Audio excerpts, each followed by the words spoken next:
এবার যেই ব্যক্তি জ্ঞানী সে ব্যক্তি বলবে যে আমার ক্ষমতারও দরকার নেই, আমার টাকা পয়সারও দরকার নেই। যেই ক্ষমতা ফেলাইয়া ভাগতে হয়, যেই টাকা আমাকে জাহান্নামে এনে জেল এনে, এই টাকারও দরকার নাই। যেমনে আছি এমনি ভালো, সবগুলি আপনারা নিয়ে যান প্রয়োজনে। এটাই মুমিনের কাজ। সেজন্য আল্লাহ বলছেন আপনি যেটা বৈধ সেটা করেন। বৈধটা তখন আপনার কাছে থাকবে, তখন আপনার ভয় কিসের? আপনি বিদেশ থেকে কষ্ট করিয়া টাকা পাঠাইছেন, আপনার ব্যবসা আছে, মাসে যার মার্কেট যত বড় তার পয়সার অ্যামাউন্টও তত বড়। আর যে চাকরি করে, চাকরি হিসাবে পদবি হিসাবে তার পয়সার অ্যামাউন্ট, তাহলে যে বেশি পয়সা কামায়, কেউ 50,000 রিয়াল পর্যন্ত কামাইতেছে, এখানে বাংলাদেশে আছে, আবার কেউ 800 রিয়াল 1000 রিয়ালেরও আছে। তাহলে প্রত্যেকে তার স্থান অনুযায়ী পয়সা পাঠাইতেছে এবং এগুলার কাগজপত্রও আছে। তাহলে তার কাছে আর ভয় নেই। যার কাছে সরকারি অনুমোদিত জিনিস যেগুলো নেওয়া যায় এগুলো আছে, সে বলবে যে হ্যাঁ আমি গ্রিন চ্যানেল দিয়ে চলে যাব। চেক করতে হবে আপনাকে, চেক করেন, সমস্যা কি, আমার এখানে কী আছে। আরও গরম করে কথা বলবে, আপনি যদি আমার ব্যাগেজ খোলেন তাহলে আবার ঠিক মতো বেঁধে দিতে হবে। এত শক্ত করে বলতেছে কীভাবে? কেননা তার কাছে কোনো ভয় নেই, 2 নম্বরই নেই, অবৈধ নেই। কিন্তু যারা অবৈধ সে তালাশ করবে যে কোনো কেউ পাওয়া যাবে নি, ঘুষখোর আসেনি কোথাও, কেউ আর অন্য 2 নম্বরই কাজ করছে সেরকম আসেনি। তো এখন আল্লাহ বলছেন আপনারা যখন বৈধ পন্থায় টাকা পয়সা কামাবেন, হ্যাঁ বৈধ পন্থায় বিবাহ শাদী করবেন, তাহলে সবগুলো আপনার হচ্ছে সওয়াব আর সওয়াব, আজার আর আজার। আর যখন অবৈধ পথে যাবে তখন সমস্যায় পড়বে। এই সমস্যা আখিরাতে না, দুনিয়ার থেকে শুরু হবে। তাহলে এই যে কুফরি যেটা, শিরক যেটা, এটা হলো অবৈধ।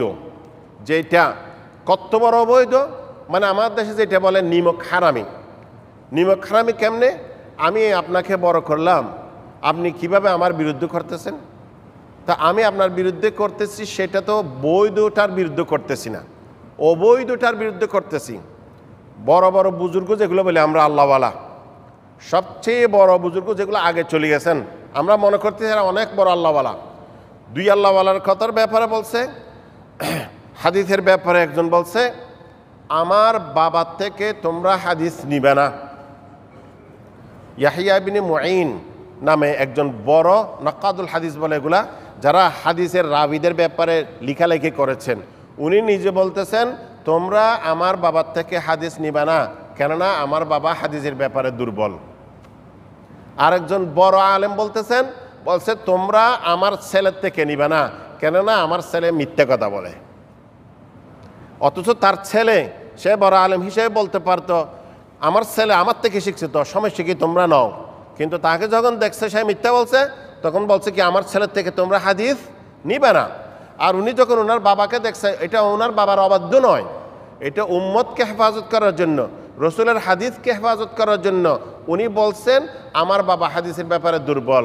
উনি চিনি না, ওনাকে যে কোনো মানুষ আসিয়ে বলছে উনি বিশ্বাস করে ফেলে, এটা তোমরা জিজ্ঞাসা করবা, তোমরা হ্যাঁ এটা হাদিস। তখন উনি যাচাই বাছাই করার অতটুকু ওনার কাছে কি নেই, জ্ঞান নেই, অথবা বয়স্ক হওয়ার কারণে ওনার কাছে এতটুকু শক্তি নেই। তো উনি ইসলামের খাতিরে, রসুলের হাদিসের খাতিরে উনি বলছেন আমার বাবার থেকে তোমরা নিবা না। তাহলে এই যে দ্বীনের হেফাজতে, আমি আমার হেফাজত করার জন্য আমি যখন জুলুম করব না অন্য কাউকে, কেননা অন্য কাউকে জুলুম করা এটা আমার উপরে জুলুম, আমি আল্লাহর উপরে জুলুম করা সবচেয়ে বড় জুলুম। কেন, যিনি একাই আমাকে সৃষ্টি করেছেন, সৃষ্টির সময় উনার সাথে কেউ শরিক ছিল না, তাহলে এমত অবস্থায় উনার সাথে আরেকজনকে শরিক করি, তাহলে এর চেয়ে বড় জুলুম কি হতে পারে? ছেলে সন্তানদেরকে বাবা বলে তুমি কোথায় যাবে যাও, আমি জানি না, আমার ছেলে হয়ে আমার কথা শুনবা না, কার কথায় তুমি চলবা, রাগ করে বলে। মুসা আলাইহিস সালামকে বলছিল ফেরাউন, তুমি আমার ঘরে লালিত পালিত হয়েছ, তুমি এরপরেও তুমি আমাকে একটা থাপ্পড় মারিছিলে, এটা ছোট্টবেলার কথা। তখন উনি বলছেন ও ফাআলতা ফাআলাতাকা আল্লাতী ফাআলতা ওয়া আনতা মিনাল কাফিরিন, তুমি করেছো এই কাজ যেটা তুমি করেছিলে, তুমি অস্বীকার করেছো, তুমি কুফরি করছো, আমি তোমাকে বড় করেছি ছোটবেলার থেকেই, জন্মের পরে তোমাকে ফেলে দেওয়া হয়েছিল মুসা আলাইহিস সালামকে, এমত অবস্থায় পাইছে, তার ঘরে বড় হয়েছে, লালিত পালিত হয়েছে, তুমি আমাকে এইভাবে থাপ্পড় মারলা, একটু বড় হয়েছে যখন তখন মুসা ইসলাম বলছেন ইদা ফালতু লাকুনতু মিনাদ দাল্লিন, আমি যদি ছোটবেলায় ওই কাজ করি থাকি তাহলে আমি ওই সময় বুঝতাম না। ছোটবেলায় মারার যেটা তাৎপর্য যেটা ছোটবেলায় ছিল, হ্যাঁ, যদি অবুঝি হয় তাহলে আল্লাহ ক্ষমা করবে।